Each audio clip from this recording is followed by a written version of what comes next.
ሰበር መረጃዎች ደርሰውናል። ዶክተር ደብረጽዮን ገብረ ሚካኤል የህወሓት አንደኛው ክንፍ ቡድን መሪ ከጠቅላይ ሚኒስትር አብይ አህመድ ጋር ግብ ገጥመዋል። ለጠቅላዩ መግለጫና ለትግራይ ህዝብ ላደረጉት ጥሪ ፊት ለፊት ወጥተው ተቃውሟቸውን አሰምተዋል። ጉዳዩም እጅግ እያነጋገረ ይገኛል። እጅግ በሚያስደነግጥ ሁኔታ ከ1400 በላይ የሚቆጠሩ ሰልፈኞች ለተቃውሞ በወጡበት አደባባይ በቁጥጥር ስር ውለዋል። መረጃውን በዝርዝር እንመለከታለን። እስራኤል ታዋቂውን ጋዜጠኛ መግደሏን ተከትሎ ተኩሳቱ ተጣጥፎ ቀጥሏል። ይህንን መረጃ በስፋት እንመለከታለን። በደቡብ ኮሪያ ሰደድ እሳት ተከሰተ። እልቂቱ ዛሬም ቀጥሏል። መረጃውን በዝርዝር እንመለከታለን። በሌላኛው መረጃችን ደግሞ የኢቢኤስ ሰራተኞች ተለቅመው ታሰሩ።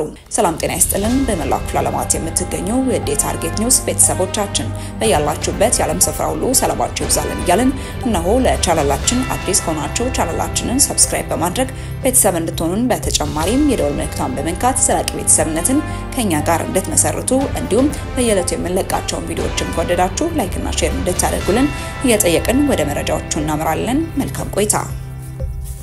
ወደ አስቀደምንላችሁ መረጃችን ስናመራ በዶክተር ደብረጽዮን ገብረ ሚካኤል የሚመራው ህወሓት የጠቅላይ ሚኒስትሩን ጥሪ ተቃወመ። ትናንት ምሽት ባወጣው መግለጫ የኢፌዴሪ ጠቅላይ ሚኒስትር ዶክተር አብይ አህመድ የትግራይ ህዝብ ለቀጣይ 1 ዓመት ስልጣኑ የሚያራዝመውን የጊዜያዊ አስተዳደሩን የሚመራ ፕሬዝዳንትን እንዲጠቁም አስመልክተው ያወጡትን መልእክት የተናጠል ውሳኔና ተግባር ሲል ተቃውሟል። የፕሪቶሪያው ስምምነት ከተፈረመ 2 ዓመት ተኩል ሆኖታል ያለው የዶክተር ደብረጽዮን ህወሓት ቡድን ስምምነቱ በሙሉነት ተተግብሮ ትግራይ በህዝብ የተመረጠ መንግስት ሊኖራት ይገባል ነበርም ያለው። የፕሪቶሪያ የሰላም ስምምነት በሙሉነት ያልተተገበረው የፌደራል መንግስት በስምምነቱ አፈጻጸምና አተገባበር በተከተለው የተሳሳተ አካሄድና ፖለቲካዊ ቀውስ እንዲፈጠር በመስራቱ ነው ሲልም ክሱን አሰምቷል። በፕሪቶሪያው የሰላም ስምምነት አንቀጽ 3 መሰረት ተዋዋይ ወገን ሌላውን በቀጥታ ይሁን በተዘዋዋሪ በፕሮፓጋንዳ ማጥቃት ይከለክላል። ይሁን እንጂ ይህንኑ የስምምነት አካል በፌደራል መንግስት በተደጋጋሚ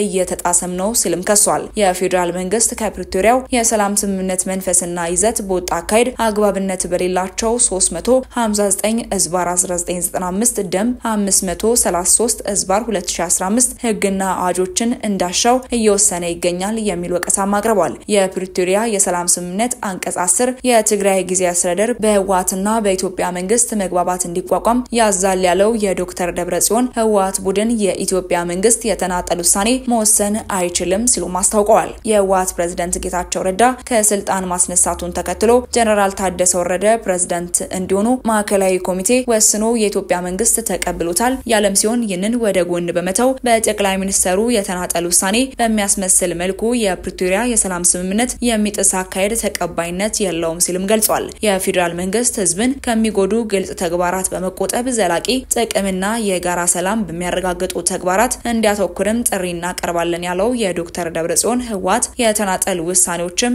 እንዲቆሙ ሲልም በማስጠንቀቂያ አዘል መልእክቱም መግለጫውን ሰጥቷል።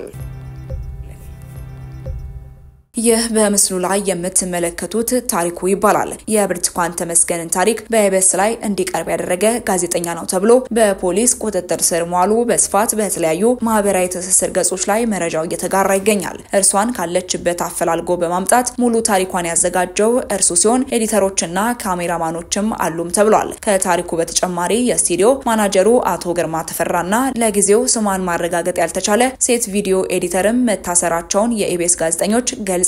መቼም ከወድለት ምሽት ጀምሮ አየሩን የተቆጣጠረው የኢቢኤስ የብርቱካን ታሪክና የመንግስትን እንዴት ነው የሚሉት ስማቸው እንዲገለጽ ያልፈለጉ የኢቢኤስ ጋዜጠኞች የብርቱካንን ታሪክ አየር ላይ ካዋለ በኋላ ያልጠበቀው ነገር በቤቱም ተከስቶበታል። ሕክምና ላይ ከርመው ሀገር ቤት የመጡት ባለቤቶቹም የሰላም አየር ሳይሆን የነገር አየር ተቀብሏቸዋል ሲሉም ገልጸዋል። ማክሰኞ ምሽት ጀምሮ የፌደራል ፖሊስ የኢቢኤስን ቢሮ ተገኝቶ አስፈላጊ ናቸው ያላቸውን መረጃዎችና ማስረጃዎች ወስዷል የሚሉት ጋዜጠኞችም በሁለት ፒካፕ መኪና የነበሩት ፖሊሶችም ከኢቢኤስ ቢሮ ውጪ ሆነውም ሲጠብቁ ማድረዋል ብለዋል። ፖሊሶች ለምርመራ ስራቸው አስፈላጊ ናቸው ያላቸውን 5 የጣቢያው ሰራተኞችን እንዳሰሩ ሰምተናል የሚሉ ጋዜጠኞቹ የቁጥር ዜናው በሚሰራጭበት ወቅት ሊጨምርም ሊቀንስም ይችላል ብለዋል። ጠዋት ላይ ሰራተኞች ወደ ጣቢያው ሲመጡ ፖሊሶች በር ላይ ነበሩ የሚሉት ስማቸው እንዳይጠቀስ የፈለጉ ጋዜጠኞችም ሰራተኛ ወደ ግቢው መግባት እንጂ መውጣት እንዳይችልም ሲደረግ ነበርም ብለዋል። ምሳሳት ላይ የጣቢያው ሶስቱም የኢቢኤስ ቻናሎች ለተወሰነ ሰዓት ተቋርጦ የነበረ ቢሆንም ሊመለስ እንደቻለም ገልጸዋል። በሳምንቱ መጨረሻ የሚቀርቡ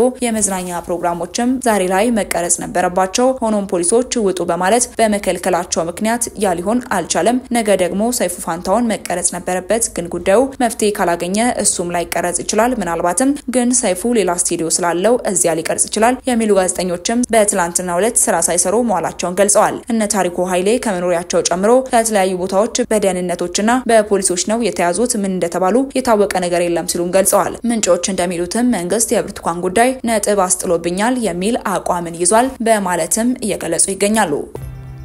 ወደ ቀጣይ መረጃችን ስናመራ የደቡብ ኮሪያ ሰደድ እሳት ጉዳይ እጅግ አስደንጋጭ ነው። በደቡብ ኮሪያ የተቀሰቀሰው ሰደድ እሳት ሳቢያም የሟቾች ቁጥር ከ24 በላይ መድረሱ ተገለጸ። በሀገሪቱ ደቡባዊ ክፍል የተነሳው ሰደድ እሳት እስካሁን 300 ህንጻዎችን ሲያወድም ከ28000 በላይ ዜጎች ከቤት ንብረታቸው ተፈናቅለዋል። ባለፈው አርብ የተነሳው ሰደድ እሳቱም ከዚህ ቀደም ከደረሱት ሁሉ የከፋውንም ተብሏል። በሰደድ እሳቱ ለልፈት ከተዳረጉ 24 ሰዎች መካከል አብዛኛዎቹ በ60 እና 70 ዓመት ዕድሜ የሚገኙ አዛውንት ሲሆኑ 26 ሰዎች ላይ እንዲሁም ከባድ ጉዳት ማድረሱም ተናግሯል። ዕለተ አርብም በሳንቺዮንግ ግዛት የተቀሰቀሰው ሰደድ እሳት በአካባቢው ባለው ደረቃማ ንፋስ ሳቢያም በፍጥነት መስፋፋቱም ተነግሯል። ከ1000 ዓመታት በላይ ያስቆጠረው ከቡድሃ ቤተ መቅደስ አንስቶ ትምህርት ቤቶችና ሌሎችም ተቋማትም ማውደሙን ተገልጿል። የአሁኑ ሰደድ እሳት በደቡብ ኮሪያ ታሪክም ከተከሰቱ የሰደድ እሳት አደጋዎችም በርካታ አካባቢዎችም በማውደም በሶስተኛነት ደረጃ ላይ ተቀምጧል። ሰደድ እሳቱ አሁን ላይ ከተስፋፋባቸውና ጉዳት ደረሰባቸው አካባቢዎች ውጪ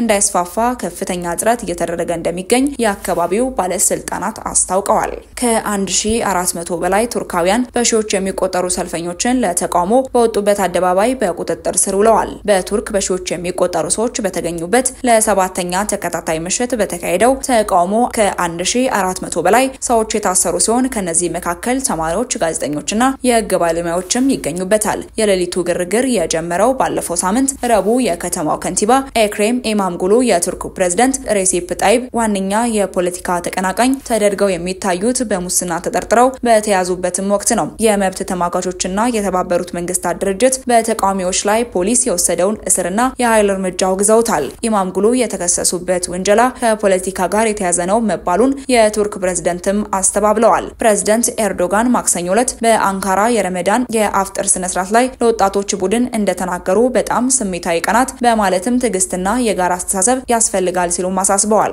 አክለውም ይቺን ሀገር ወደ ትርምስ ማሸጋገር የሚፈልጉ ሰዎች መሄጃ አጥተዋል ሲሉ ተቃዋሚዎች የሄዱበትን መንገድ የሞት መጨረሻ ነውም ብለዋል። የኢስታንቡል ባለስልጣናት የተቃውሞ ሰልፎችን በመከላከል አንዳንድ መንገዶችን ዘግተዋል። የህዝቡን ጸጥታ ለማስጠበቅ እናም ሊፈጠሩ የሚችሉ ጸብ ቀስቃሽ ድርጊቶችን ለመከላከል የታለመ መሆኑን ባለስልጣናቱም አስታውቀዋል። ተማሪዎች በኒሳን ታናሲ ወረዳ ባደረጉት ተቃውሞ መንግስት እንዲለቅ በመጠየቅና ባንዲራዎችን እንዲሁም ባነሮችን በማውለብለብ በርካታ የአመጽ ተሳትፎ አድርጓል ሲልም ፖሊስ አስታውቋል። ብዙ ተማሪዎች ፊታቸውን በጭንብል ተሸፍኖ ነበር። ይህም በፖሊስ ሊለዩ እንደሚችሉ እንዳሰጋቸውም አምነዋል። ወደ መጨረሻው መረጃችን ስናመራ እስራኤል ታዋቂውን የአልጀዚራ ጋዜጠኛ ገደለች። እስራኤል ታዋቂውን የአልጀዚራ ጋዜጠኛ ሆሳም ሻባትን ገድላለች።